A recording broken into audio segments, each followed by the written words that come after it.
আগামীকাল থেকে ফুরফুরা শরীফে ঐতিহাসিক ইসালে সওয়াব হবে এবং সেই উপলক্ষে আজকে প্রশাসনিক বৈঠক হয়েছে এবং তারা বিভিন্ন কিছু বলেছেন সহযোগিতার কথা, কিন্তু আমরা এটা দেখতে পেলাম যে প্রতি বছর পীর সাহেব বা পীরজাদাদেরকে ডাকা হয়, এবারে কাউকেই ডাকা হয়নি। বিষয়টা নিয়ে কি বলবেন? দেখুন, প্রথম প্রশ্নটার উপরেই আমার কিছু কথা বলার আছে। মানে যে প্রশ্নটা করলেন, প্রতি বছরের সমস্ত পীর সাহেবদেরকে ডাকা হয়, এটা ঠিক যেন ঠিকভাবে মেসেজটা সমাজে ভুলবে। তথাকথিত বর্তমান সরকারের যারা একটু খায়ের খা বা তোষণ করে চলে বা গা ঘেঁষে চলে, তাদেরকে ডেকে একটা আলোচনা হয়, এটা আমাদের কানে আছে। এবং দেয়নি বলবো না, সামান্য যতটুকু ভিক্ষা হিসেবে দেয়, ওই যারা একটু খায়ের খা আছে তাদেরকেই একটু খুশি করে, যাতে করে পরবর্তীতে আবার তারা সরকারের হয়ে একটুখানি সমাজের নিরীহ মানুষকে বুঝিয়ে সরকারের কোলে দেয়। এটাই হচ্ছে ব্যাপার। দ্বিতীয় নম্বর, তাদেরকেও এই বছরে ঠিকভাবে গুরুত্ব দেয়নি, এটা এখন আপনি জানতে চাইছেন।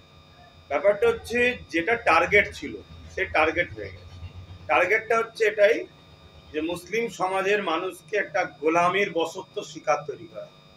সেই জায়গায় যখন যাকে প্রয়োজন ছিল নেওয়া হয়ে গেছে, গোলামির একটা 90% জায়গাতে পৌঁছে দিয়েছে।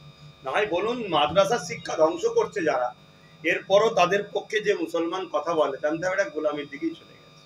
কেন আমি জানি রাজনীতি রাষ্ট্র সেবার জিনিস, সেই জায়গা থেকে বেরিয়ে গিয়ে আমাকে তো মাথায় রাখতে হবে আমার ধর্মীয় প্রতিষ্ঠান এবং ওয়াকাফ সম্পদকে, যেমন কেন্দ্র সরকার আজকে পুরো নিজের আয়ত্ত করতে চাইছে, রাজ্য সরকারও তো বিগত দিনে ওয়াকাফকে কন্ট্রোলে রাখেনি বা লুটে লাইনে বা তার আমলা চামড়া লোটে নেই, এমন তো নয়, করেছে।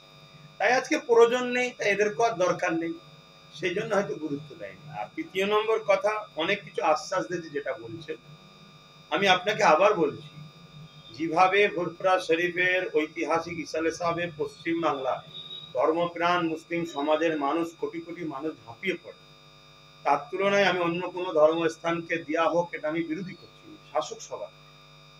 কিন্তু বাইরে থেকে যেভাবে গঙ্গাসাগর মেলাতে আসে বাইরের রাজ্যের মানুষ, তারা আমার রাজ্যে আসে, তাদের ফেসিলিটির দিক রাজ্য সরকার করছে, এটা আমি বিরোধী করছি। কিন্তু যাদের ভোটে তিনি সরকার, সেই তুলনায় ফুরফুরা শরীফে একটা ভিক্ষা দেওয়া বা তোদের আওকাত এতটুকুই, এভাবে ঘৃণা করা ছাড়া দ্বিতীয় কোনো বছরে সেরকম কিছু ভাবে হয়েছে বলে আমার জানা নাই। যদি জেনে থাকেন আপনারা আমাকে ধরিয়ে দেবেন, ভুলটা মেনে নেবো, কিন্তু 100% বলছে আমি ঠিক জায়গাতেই আছি, সেভাবে দেওয়া হয়নি। এই যে আশ্বাস টাশ্বাস দিয়েছে তেমনই কিছু নয়, আপনারা তো এসেছেন, একটু ঘুরে দেখেন। এই কিছু লাইট, পিডাব্লিউ রোডের ওপরে লাইট, কেন লাইট কি এত বছর ধরে ঐতিহাসিক ইসালে হচ্ছে অন্ধকারে ল্যাম্প জ্বালিয়ে হতো নাকি? এই তো আমার এখানে যত যা দেখছেন সব আমার নলেজ সিটিতে যা করছি সব আমি নিজে করছি, কোনো সরকারি সহযোগিতা কিছু নেই। না কেন, আমার দাদা হুজুরের কোটি কোটি ভালোবাসার মানুষ, যারা আমাদের ভাই, আমার বাবা সম আব্বা সমতুল্য মুরব্বীরা, তারাও আমাদের পাশে দাঁড়ায়। সবাই মিলে আমার পীরের রেখে যাওয়া 1890 সালের যে 91 সালে জলসার প্রোগ্রাম, সেটা সেই দিন থেকে একভাবে চলে আসছে, আমরা নিজেরাই করি। এবারে বললাম কিছু খায়ের খা আছে যারা রাজ্য সরকারের সঙ্গে একটা গলায় গলা মিলিয়ে চলে, তাদেরকে কিছু তুষণ করে, সেরকম কিছু দেয় না। আজকে প্রয়োজন নাই, ডাকেন। আজকে তোয়াসির দিকেও অভিযোগ করেছেন যে আমাদেরকে বয়কাট করা হয়েছে, রীতিমতো আমাদেরকে অপমান অপদস্থ করা হয়েছে, আমাদের ডাকা হয়নি মানে আমাদেরকে অপদস্থ করা হয়েছে। সেটা নিয়ে কি বলবো? পরিবারের কারো নাম যখন নেন আর মুক্ত করবেন, নাম ছাড়া কোনো কারো প্রশ্ন করবেন আমি উত্তর করবো, কারণ নাম নিলে আমি পরিবারের বিষয়ে কথা বলবো। একটা বিষয় হচ্ছে যে প্রতি বছর এখানে লক্ষ লক্ষ ভক্ত মুরিদরা আসে। এবারে এই প্রথমবার আমরা দেখলাম যে রমজান মাস পড়েছে এই সালে সব। তো রমজান মাসের ক্ষেত্রে কি বলবেন? সবাই বেশিরভাগ তো মানুষ রোজাদার, বিভিন্ন জায়গা থেকে দূর দূরান্ত থেকে। এটা আমারও জীবনের প্রথম অভিজ্ঞতা, কেন আমি কখনো তো রোজা পাইনি, প্রথম পাই। সেই জায়গায় আমি তো মানুষকে এটাই বলবো, আলহামদুলিল্লাহ আমার দাদা হুজুর রহমতুল্লাহ আলাইহের দরবার, এ দরবারের বরকতময় দরবার, নিয়ামতপূর্ণ দরবার, এখানে কখনো মানুষ বঞ্চিত হয়নি, ইনশাআল্লাহ আগামীতে হবে না। আপনারা প্রত্যেকে ঘরে সেহরি করবেন, করে সকাল সকাল বাহির হবেন, এখানে এসে একসাথে আমরা ইফতার করব, একসাথে তারাবি পড়ব, বাকি নামাজ তো আছেই, পড়তেই হবে, এবং সেহরি এখানে আবার একসাথে করে আবার গাড়ি ছেড়ে ঘরের দিকে যাবেন। কেন যারা আসে প্রতিদিন তারা চলে যায়, এটা ঘুরতে থাকে, একটা মানুষ থাকে না, খুব রেয়ার মানুষ যারা কর্মী হিসাবে খাদেমি করে তারা হয়তো থাকে।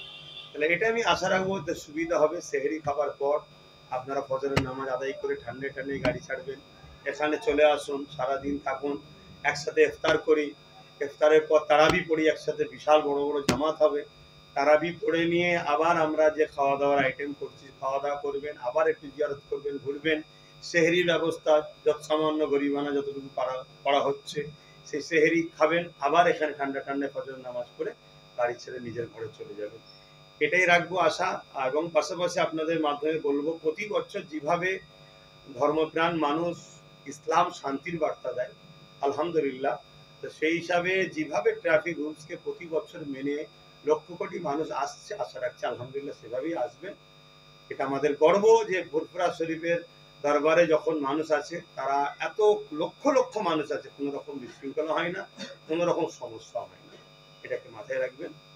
আর আমরা আলহামদুলিল্লাহ প্রতিটা দরবার থেকেই চেষ্টা করছে, বিশেষ করে আমার নলেজ সিটিতে ফাঁকা জায়গা, হাজারো লাখো মানুষ বসতে পারবে, কেন এখানেও বসবে সব দরবারে, আমার যেমন বাড়ি এটা দরবার, এখানেও হচ্ছে, আমার প্রতিটা চাচা যান তারা নিজেদের দরবারে ভাইরা করছে, কিন্তু জায়গা ছোট, রোজাদার মানুষ একটু হাওয়া বাতাসের তার আরো শরীরটা ভালো লাগে, এই নলেজ সিটি তো আসবেন, ওখানেও আমার ব্যবস্থা হচ্ছে, লাখো মানুষ আসবেন, কিন্তু একটু টাইম দেবেন। হঠাৎ করে ইফতারের টাইমে যদি সবাই চলে আসে তাহলে সেই ফলগুলো তৈরি করতে সময় লাগে, একটু আগে আগে আসলে তার জন্য আমার প্রস্তুত নিতে সুবিধা হয়।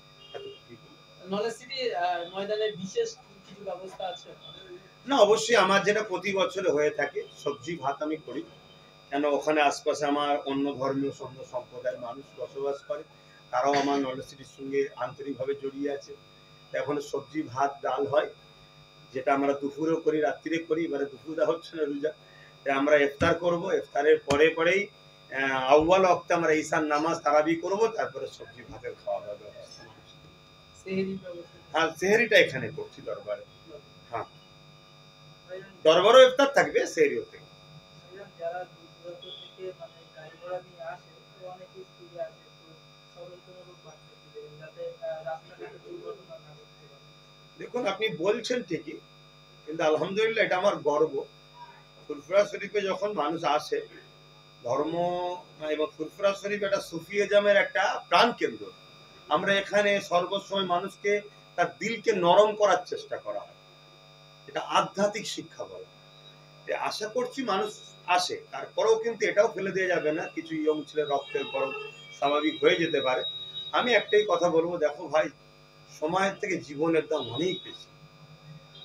অনেকে বলে সময়কে মূল্য, অবশ্যই মূল্য দিতে হবে, কিন্তু জীবনের থেকে সময় আমার এই মুহূর্তে পৌঁছাতে হবে না, জীবনটা অনেক দামি জিনিস। তাই আপনি আস্তে সুস্তে আসবেন, ট্রাফিক রুলস মান্যতা দিয়ে আসবেন, আপনার বাড়িতে আপনার পরিবার, আপনার সন্তান, আপনার আব্বু আম্মু ইন্তজারে আছে, আমরাও ইন্তজারে থাকি যে আগামী দিন আপনি বড় হন, দেশ সমাজ এবং আমার ইসলাম ধর্মের একটা উজ্জ্বল নক্ষত্র হয়ে ওঠেন, সেটা আমরা চাইব। তাই আপনারা এটা মান্যতা দেবেন, আস্তে সুস্তে আসবেন, আশা করছি এটা বলবো মানুষকে আস্তে সুস্তে আসবে।